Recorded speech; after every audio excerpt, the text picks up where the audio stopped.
Hi, this is Keith with another episode of My Car Story inspired by Luke Hostable. Today I'm here with my dad again, and he has a wonderful wagon for us here today. Oh, and weather report, it's a nice overcast day at the Horse Thief Canyon Park again. Or it is pleasant. Yeah.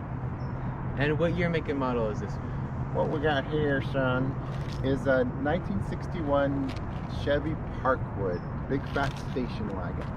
Chevy Parkwood. All right. How long have we had this amazing wagon? It's over a decade now. I believe 2012 is when it intersected with me. And why this car out of all the cars in the world? Well, for the longest time, I would drive whatever was handed down to me. So that went on and on for a while.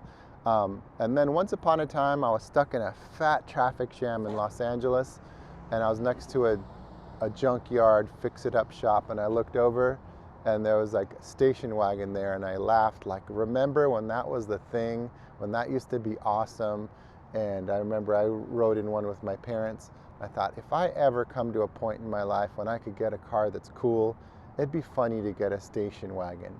So the thought was born there, and I started to pursue it and look online to see what existed. Because also some station wagons are dorky, and then some are fresh. Yes, indeed. All right, and step alongside me and we'll feature the car. Yeah. That's classic right there. And tell me the story about buying this car. How was that? Well, I finally found a dude in the Santa Barbara, and he had a few cool cars. He had 3. He was kind of a truck guy, a couple of Fords, and I asked, why are you getting rid of the wagon? Maybe that would give a clue, like, oh, it has no engine, or it's pouring out transmission fluid. And he said, I can only fix, I have to sell one to have enough money to fix the other cars. And I thought, okay, let's do it then. So he was getting rid of that car in Santa Barbara. I came on over. Of course, you always look for wiggle room in the price. And then I slapped him some money, and I went driving home. And the first thing I had to do, get a realistic radiator. Because I kid you not, the radiator in this thing, when I bought it, this big. So yeah, that was the first thing that had to get replaced. And by first, yes, there's a list. There's a list. Mm-hmm. All right, and now we will step alongside me and we'll feature the side of the car. And let's see. I like that it has these, what's called cat whiskers. I also had to get that. I think that was purchase number 9.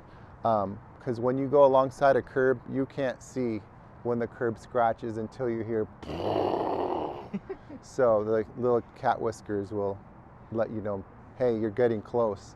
Forget electronics, you just wait for the cute scratching sound. It will go like this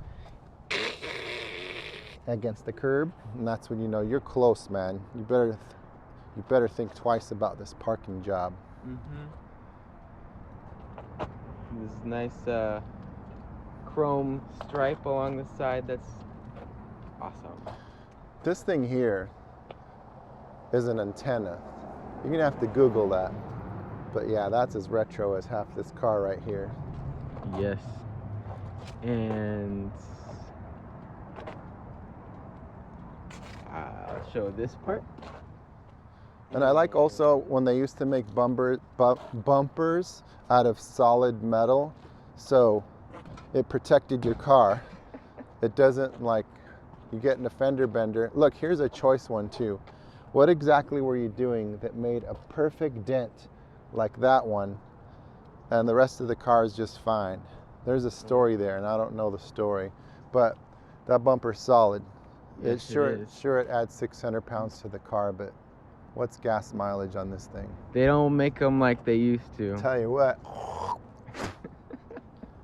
Oh, would you like to see some of the technology from 1961? I would. When President Kennedy was being inaugurated, they thought in the Chevy factory, you know what would be cool? A way to open the back window is with this lever. It's awesome. It is. See? There you go. Forget the little chirpy electronic things. Yeah. And what's this in the back? Well, I would say it's a rusted out back, but you can't see it, can you? That's because I put an interesting portrait of an interesting picture from a rock and roll poster magazine. Actually, open this. Right. Here, you can open it. Don't touch my ride, Jack. See that? There it is. And also, I still could access the trunk if I feel like it. Go like this. Yeah. Oh, and there's a big fat booming speaker system in there that Carlos gave me. So if you want to listen to Paul Revere by the Beastie Boys and feel your teeth rattle, that will do the trick. That'll do it. You know, it's kind of inconvenient to lift this. So what I went ahead and invested in, and they have these at Home Depot, is the 1961 Parkwood turbo trunk holder open. So you go like this. No effort to keep that open. Marvelous. And only about $2.50. Yeah. Mm-hmm. That's pretty good. Oh, there you go. Okay, and we could close this up. Look, this was coming a little bit loose, so I put some tape on it. See? That's how I roll. That's a good idea. I got other things to spend money on. Yes.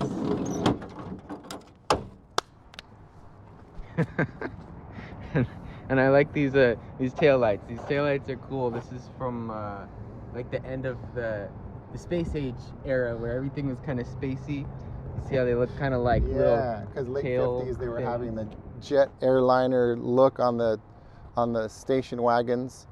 The big boaty cars were in the 50s. Early 60s, I think they were at the factory going, Giles, I think we need a new design, something more sleek, something more fresh. And if you look at the front of the car, straight up Chevy Impala. So it has a lot of fresh things happening on this ride. Mm-hmm.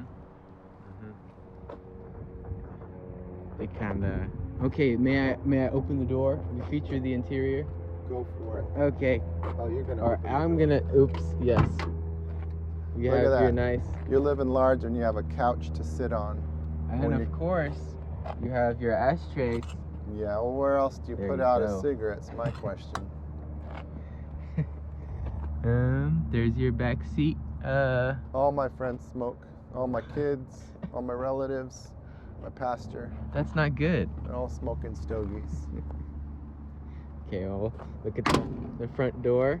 A little bit of this. The front's even better. Look, I had to put, there's no power steering in this fresh ride because that's for wimps. So I put the steering wheel knob here.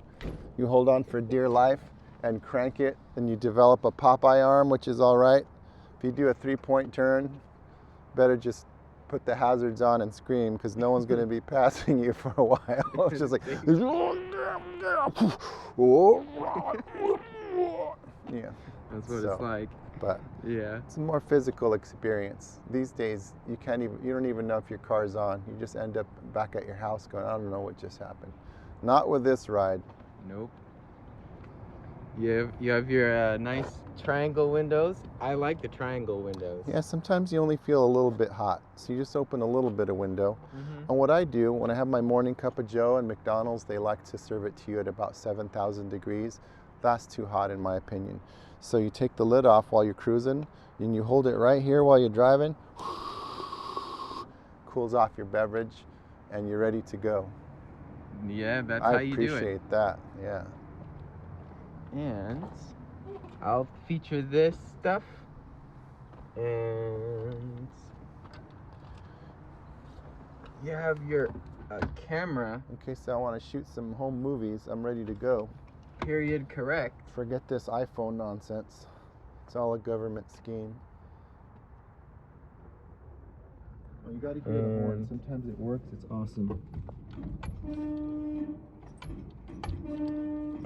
The mechanic calls that the dying moose. The dying moose. It's like after you've hit someone, you press it just to remind them they were at fault. They're an idiot. Okay. Not hear and smell this beast coming upon them. Yeah. Not much crash ratings back in 1960, huh? Yeah. It just kind of was fun hope too. that you didn't. They built cars in the 60s. It's like, we'll make it super strong. I mean, if they crash, the car will be fine. You'll be dead, but this thing will be like, ready for the next The driver. idea was they like kept the car in good shape. Yes. Whatever they hit kind of got messed up. Yeah, so Yeah. it's a good drunk driver car. Not that I would know, but I mean, yeah. I heard, anyways. Okay. You have your lights, your wipers, your temperatures, your nice lettering from back in the day. It's pretty cool. Now check this out right here. What's that? Sometimes the gear shifter knob comes off because it's broken. I swear I'll fix it, but that's purchase number 112. So for now I'll just do this, and to make it nicer you just turn this part around so you don't see that it's broken. It's pretty good. That's pretty good. Yep. Quite intuitive. Oh, the gas gauge doesn't work so well, so I've developed this method called writing it on a piece of paper, and it seems to work as well. You get 150 miles a tank, and if you decide to go 151 one day, you're calling AAA and getting the red gas container out of the back of the car and doing that whole thing. Yep. And this car does not have a hood latch, but let's go and pop the hood. That's right. And see what we got. Is that necessary for Yes. Look at that sweet engine. There it is. Now this is not the factory engine, is it? No, it's a small block 350. It's a purchase number 27 was an engine. Because at some point my mechanic's like, yeah, Walter, the ride's fresh and all, but it's done. The engine is smoking and seizing, and so you got to either decide get rid of it or replace the engine. But he's like, I could pop in, it just sounds like, just pop it in a small block 350 Chevy engine that goes in all kinds of different trucks and stuff. And that's what we did. And it works like a charm. Too bad the viewer can't smell the smell right now. It reminds me of the highways in the 70s. Did it really smell like gas back then? Well, it was just normal. You smell gas and oil and burning things when you're small. Like, oh yeah, it's fun to be alive. And the master cylinder got some power brakes. That's good. What I like is it's so big you could point at every single thing. You don't have to disassemble the engine to reach oil filter. In fact, I could step inside here and have a seat, put my big gulp right here, and just start working on the carburetor. So easy access, pretty cool. They don't make them like they used to. I'll tell you what, I should chew tobacco. And you changed it over to 12 volt? That's good. 12 volt is better. And aren't all batteries 12 volt? Well, back in the day, I think it was like 6 volt or something. Man. Back in the day. I'm gonna pray for those folks. Now these are stronger batteries. Okay, and I think it's time that we start the car. Oh yeah. Should I leave the hood open? Yeah. Okay. It's not a Tesla. You might hear something.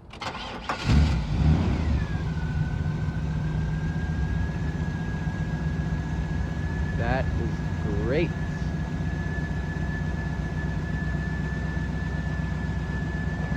I'll step over to the back of the car.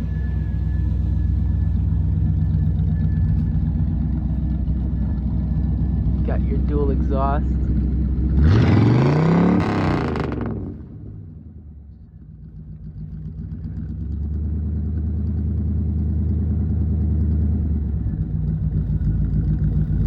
That caught me off guard.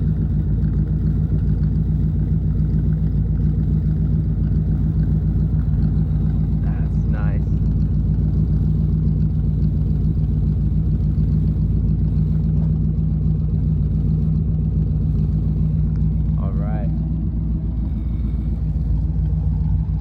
All right, we could set her off. That's Did you hear cool. that cherry bomb muffler system? Is that really what it is? I think someone definitely said, I think my mechanic said, yeah, there's been an alteration to your muffler system. And I think someone said a cherry bomb was installed. I don't know if that's true, but it sounds like a cool thing to say. Mm-hmm. So yeah, it definitely has a cherry bomb attached to the muffler. Mm-hmm. That's nice.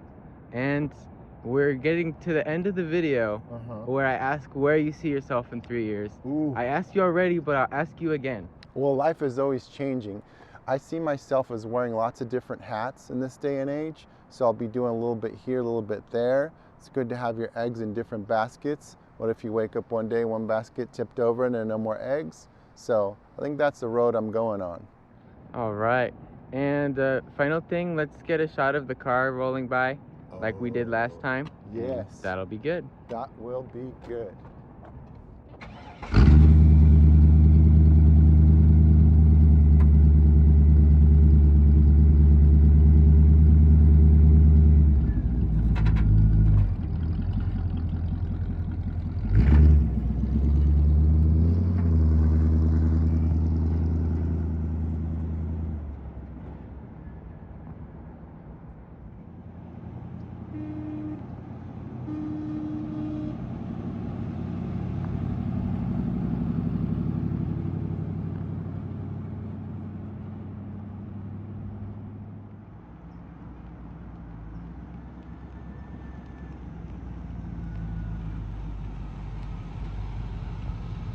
There you go.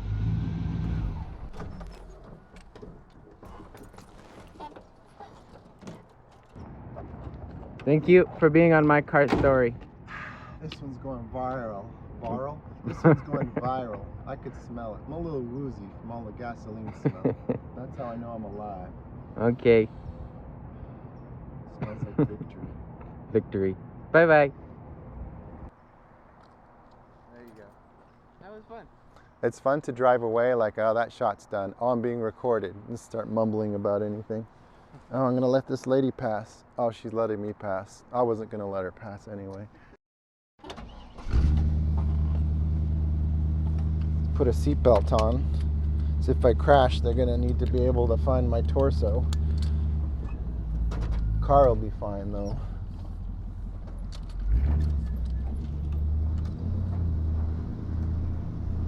What smells in here? Oh, it's my car. I'll do a 3-point turn, forget that. I'll do a big circle turn. I don't want to break a sweat.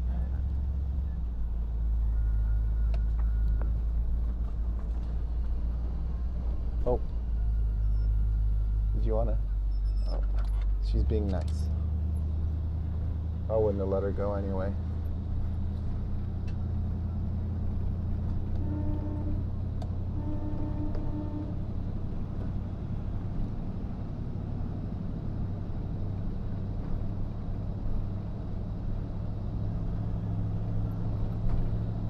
I need my Cuban jams. Some straight up Ricky Ricardo. That's not a 1961. Here, I'm gonna film him, and he's gonna get upset at me. Or maybe not.